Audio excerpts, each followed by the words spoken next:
ఎందుకు అక్రమం చేస్తున్నాం? ప్రేమ లేదు కాబట్టి. మనం ఒకరిని ప్రేమించినప్పుడు వారికి ద్రోహం చేస్తామా?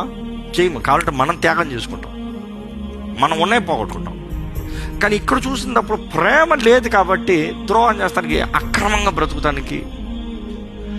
అందుకని అక్రమ సంబంధాలు, అక్రమ జీవితాలు, అక్రమ కార్యాలు జరిగినప్పుడు చూడొచ్చు నిజంగా ప్రేమ లేదు. ఈరోజు ప్రేమించి పెళ్లి చేసుకున్నాను అంటారు, ప్రేమలో ఉన్నామంటారు, కానీ చూసినప్పుడు వారి జీవితాలు, పెళ్ళి అయిన తర్వాత ప్రేమించి 10 సంవత్సరాలు ప్రేమించి పెళ్లి చేసుకున్నా అంటాం, అక్రమ సంబంధం కలిగి ఉంటాం. Was it true love? No, it has been lust.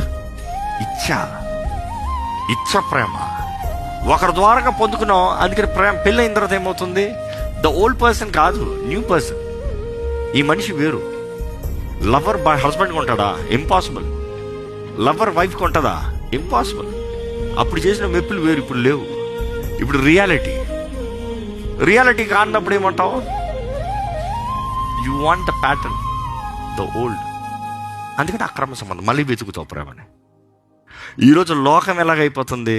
దీన్ని ఆపకూడదంట. లాలెస్నెస్, లా మెయింటైన్ చేయాల్సిన దేశం ఎలాగ మారిపోయింది?